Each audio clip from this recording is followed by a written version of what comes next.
we ultimately would buy like the cheapest plane tickets as possible to Asia, and it would take us like 50 hours of flying because we'd go like all around.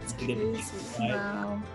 And everyone was just kind of like, who are these kids? They're like, well, why are these 19-year-old kids or 20-year-old kids here in this random city in China? And they would help us out because they're, if anything, just curious, I think.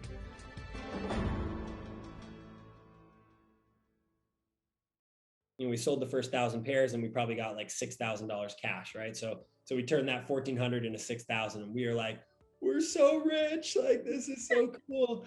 But then of course you got to buy more socks. So we would just take that $6,000 and we would go buy $6,000 worth of socks. We did that for like 3 years, and we didn't know what we were doing. It was just, or maybe it was 2 years or whatever, but we just doubled our money. And then really what happened was we'd start trying to get into retail stores, right? So we didn't know what we were doing, and we would take these socks and we'd go into local retail stores, and we'd basically be like, hey, like, do you want to buy our socks? And they'd be like, no, like, who are you guys? And we just printed out business cards, like we're straight off a regular printer, and like might as well have like wrote our names on the thing and like and we kind of got our first big break because we were in, there's a store in Pike Place Market that I think is still there called Sneaker City, and we went in there and we're like, would you take our socks? Would you buy them from us? And the woman was like, no, I don't want them. We're like, please just like put the 10 socks here on the counter, and if they sell, call us. If not, you never need to hear from us again. That's fine. And miraculously the next day, Nate Robinson, who's a NBA player, came in and bought 7 of the 10 pairs. So she calls, she's like, I guess I'll take them. And so we got into that store and we started getting into some other retail stores. And what happened was, one of the retail stores that we were selling, they were like an 8-store chain. I don't know if they're still in existence or not, called the Seattle Team Shop. They got bought by Lid's Hat Stores, which is like a 1,200 door, hat store chain. And we were one of the best sellers through this small 8-door chain. So basically Lids was like, okay, I guess we got to teach these, 20-year-old kids how to route and sell a bigger corporate account. And we did, and we sold really well. And then from there we got into Nordstrom, and then from Nordstrom, once you sell there, then everybody else is like, okay, we'll take you. And so that whole process, I mean, there's so many things that happened there, in terms of figuring out how we can, produce more socks, how we can, where are we going to get the money to pay for these socks? Because you got, all of that. And I could go on for hours about the crazy, ridiculous things that happened in all of that. And it really was an incredible adventure, but it sort of was just, we just kind of did what we needed to do each day to keep growing. And yeah, that's what we did. So at that point, was it still just you and Riley? It was just you two? You just, it ship it to you and then you give it to Nordstrom, or how did that work? So literally what we would do, so I would say the first, 3 or 4 years, we had no employees. So we did everything. And what we would do is we would originally keep the pairs in Riley's parents' house. And so like Riley's room that he grew up in became like our warehouse. But then it started growing, so like sending out the orders every day got really time consuming. And then we moved to college. So we ended up bringing the pairs, our inventory, and we put them in the boiler room of the fraternity house. And eventually the fire department did their like annual inspection, and there was like, why do you guys have like 20,000 pairs of socks in here? Like, you guys need to get this out. And so we eventually got like a storage unit in University Village, and all the socks were in the storage unit. And so the customers, when they wanted to buy from us, they would literally drive to the University Village storage unit, walk up the stairs, and we'd take them up there and they'd look through what they wanted, buy it, and like either write us a check or give us cash. So we did that for a long time. And then we started getting into these bigger corporate accounts. And so literally we'd get these big shipments in, they'd get delivered to our storage unit.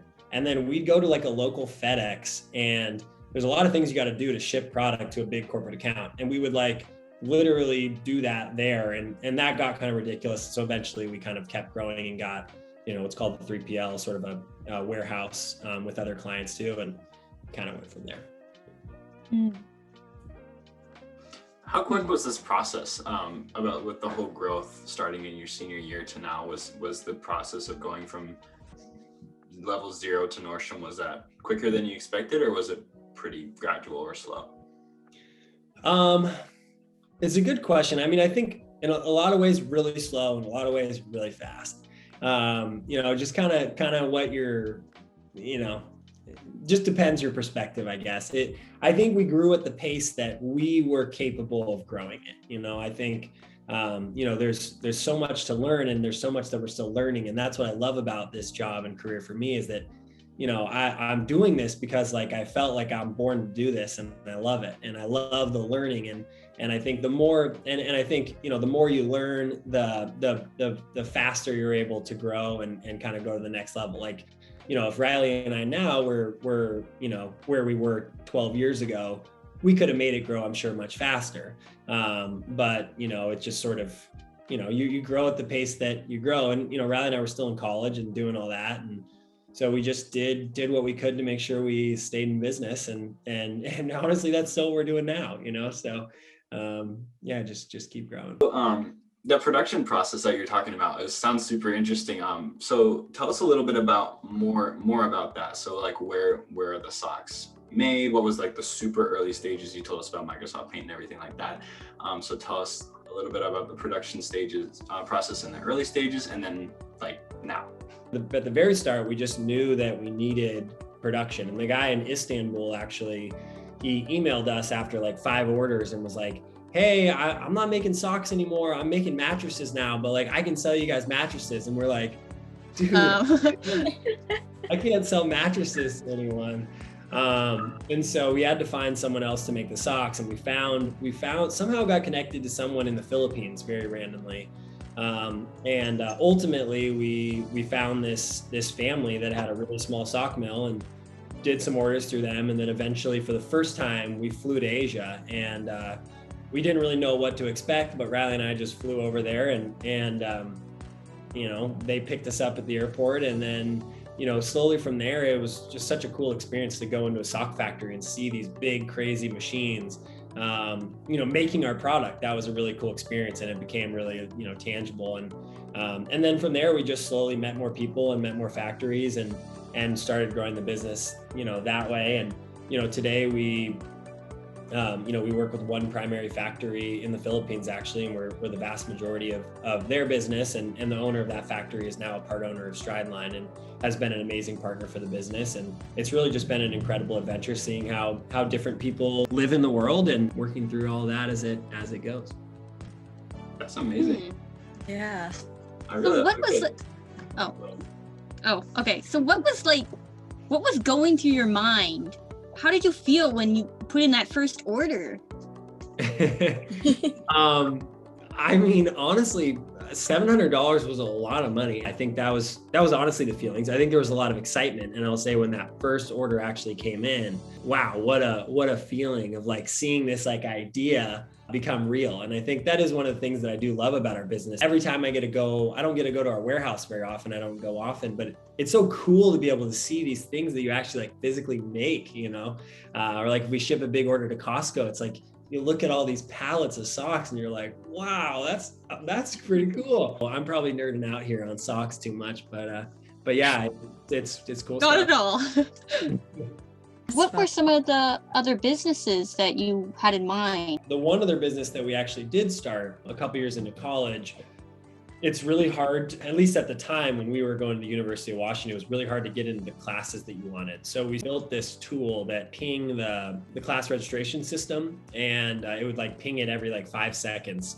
And as soon as a class opened up because someone dropped it, our system would ping that. It would say, oh, there's an open spot, and it would send you a text. So you go online and log in for that class. And it totally worked, but the problem was that we were literally pinging the University of Washington server 10 million times. And so eventually someone in their IT department was like, who is this person that's constantly spending their days, doing that? So that didn't really go too far. We did launch at some other schools, and, the sock business has just continued to grow, and it's a fun space, and that's what we've been doing.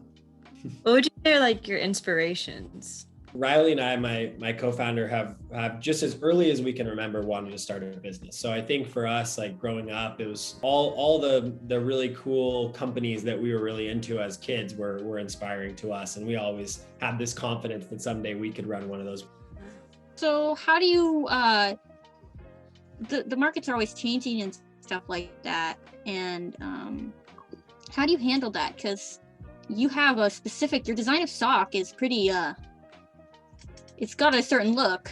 What would you do if it went out of, like, how do you develop and change it for a different market?